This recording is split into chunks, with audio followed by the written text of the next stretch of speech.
This is Magnus's power move, right? We've seen him do that before. You know, when he arrived 2.5 minutes late for that game in the Blitz, you know, he literally adjusted all his pieces before he made his move. I mean, what kind of power move is that? Wow, and the game has started after Magnus kind of gives Hikaru 30 seconds lead on the clock, and it's the exact same opening, Judith, that we've seen from Hikaru several times. I'm not surprised. Not surprised. He decided this way. He's not losing and wasting energy, rethink what to do. Yeah. Let's go for it. This is what I decided. I want to put my energy and invest it in other things. In the middle game, end game, when you have to shuffle things the way to turn things around. Wow, and Magnus taking a long think. It's only move 6. This is really surprising, kind of forfeiting a few minutes on the clock here, pretty much. And, okay, he plays bishop to f5, very logical move, developing pieces. And what does Hikaru have in store? Just rock solid, almost a London system set up here for white. And the players will now just slowly develop their pieces. The action will be much later in the game. Magnus will hope that the clock times balance out before that. Yeah, and Hikaru actually asking Magnus a question now with this last queen move. He's just saying, how are you going to defend the pawn on b7?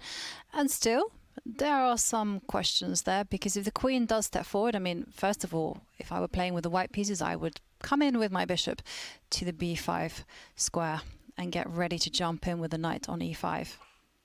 Yeah, looks very tempting. Now the question is whether bishop b5 can be played with an idea of knight e5, and what Magnus has in mind. Whether is he really going to play f6 to stop that? Wow, just to cover the e5 square. It's possible. Magnus has done crazier stuff. But maybe he just wants to go bishop d6 after bishop b5. Yeah, well, let's see. Yeah, we'll find out the answer to the question. Okay, he trades knight. Now, is it too crazy to actually take that knight with the king? The king will be stranded in the center of the board for the rest of the game. That's true. Wow, he plays it, Hikaru, really desperate to win here, and Magnus reacts lightning fast with f6. No knight jumps for you. And but wow, king this d2, I'm not sure it was a good sign that he went for this direction. No, it was a bit one-track mind. I think he needed to. Because where are you going with your king? Usually you're not castling longside in these systems, right? Right, and one other thing that is quite concerning for white is actually this light square bishop that black has on the f5 square, because the king is never going to find any safety on the queen side with that piece looming on the board. I mean, black can even go very aggressive g5, g4 kind of stuff. Yeah. Oh, oh, wow. oh. Maybe not anymore. Knight d4. Alarm bells ringing though. Ooh, e5. look Step at forward. That. Ooh. But Hikaru really breaking all the rules, because, you know, we're taught, first of all, don't move your king into the opening, into the center, and then certainly don't open any lines. He is Fischer Random World Champion though, and this does look like a Fischer Random game with the king out on d2. So will he get time after the queen trade that's about to happen to run back with his king to safety? I'm really surprised, I must admit, by Magnus's last move. Very strange. Yeah, but go for checkmate when your opponent's king is in the center. Right. That's what we're taught. But I think he's just simply saying, look, the bishop on g3 locked out of the game. That's true. And let's continue the dancing on the queen side. Okay, so go g5, h5. Yeah. Stepping forward with all the pawns. He's going to gain space on both sides, on both flanks here as black. It's still a beautiful position here for Magnus, but I'm really shocked he didn't go for checkmate to try and punish Well, Hikaru. maybe he just wants to play for two results, sorry. I wish we could all play for one result, Judith. And he thinks that, okay, probably Nakamura also will not feel too comfortable with this, with white, because he just sits and wait what kind of plans Magnus will work out. h4, g5, king g6, rook d8. Oops. Yeah, already. What's this? d5 is hanging. Yeah, What's Magnus going on? maybe just playing too slow. It feels like he's not quite in the zone in this game. Instead of going for checkmate, he's been forced to allow a bunch of trades. But don't forget that bishop on h2. Yeah, one bad piece. That's white's problem long term. White has 9 pawns, maybe. 9 pawns and not enough pieces. Yeah. Okay, but at least some pressure has been relieved with this last exchange. Magnus wants to be very instructive. c5, c4, sorry. In every game. In every game. Nakamura plays It seems to be like the formula, right? Develop pieces, get c4 in. Ta-da! Yeah, and some tactics, some tricks here. You have to be really careful as black, actually. This pawn's being undermined, and your knight is really loose in the center of the board. Yeah, now it's anyone's game. I mean, it's white's idea. So if black were to double rooks on the C line, it's just simply to go b4 the problem for white for black that rook c8 does not work because c takes d5, rook c1 takes on e6 and captures the knight on e4. And okay, the h2 bishop is bad, but 2 bishop versus the rook is plus. Yeah.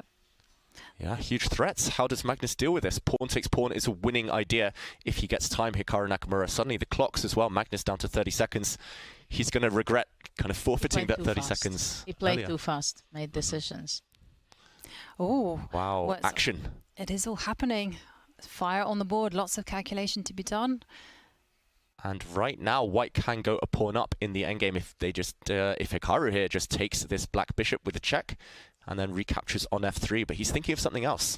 But if he were to grab that pawn, his bishop on h2 would be saddled there until the end of times.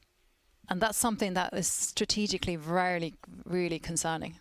Very interesting, this move what Magnus played g4. He's not scared of getting his knight trapped on the edge of the board. I would be slightly kind of worried here if I were Magnus Carlsen. This black knight has no escape squares. That's why Hikaru has stepped forward, f4, taking away the g5 square from black's knight. Now all Hikaru needs is to teleport his king over to g2. Wow, no way back now for that piece. Magnus playing with fire. Just king f1, retreat. Rook g8, rook c7. And white's playing with an extra piece, essentially. The white king, the white bishop, they are kind of cancelling out the black rook and knight right now. Magnus is totally stuck, totally immobilized. I hate what Magnus has been doing. And there we go, Judith. White's rook is activating. Could we see white just be winning in the next few moves? It's quite a funny setup, having the bishop on h2 and knight on h3. Don't try it at home, that's the problem. Actually, the bishop is coming into the game. But Magnus is wriggling hard, you know. Now the rook has come to g4, h4 is threatened on the board. Because king g2, knight f4 takes h4. Yes. Takes, and then you go h4, you win back the piece, you win back the white bishop at the end. But I don't understand why Hikaru's, there we go, not just activating his rook. You can hit my bishop, but I'll just happily retreat, and the black knight's still trapped for the rest of the game. And Magnus under 20 seconds, and his position is concerning. Yeah, his position's more than concerning. It might just be lost here. Really mysterious stuff. He can barely move, and now Nakamura's just going pawn hunting, going for black's pawns on the queen side. Grab them. Why not? Well, how many seconds? 15 seconds for Hikaru. And he's taken some time out just to see whether he can grab the pawn. And he wants to go king g4. But now what? Knight f2, king Wow. h3. He has his magic ideas. This is the definition of magic, Judith. Look at what he's done. The black king has crept into the position. He's going for the win, Magnus, if he can get his king into the f3 square. Hikaru has to pull the brakes, and he has to do it now. He's a piece up, Hikaru, but white's bishop is so trapped. And the clock is ticking down, and the king has come to f3. Wow. What a resource by Magnus. All the pawns are disappearing. Still some checkmate threats. Black's e-pawn threatening to come forward. And look at the clock. Both players, seconds left. Indecision there from Magnus. King f4. He's just not taking a free pawn there, it feels like. Okay, but he can go back in. Now. Magnus has got to draw up his sleeve if he wants it. It feels like he can bring his king across. Hikaru's just repeating now, bringing his rook, trying to give a check. Magnus takes the pawn. Black has to be the favourite here, Judith.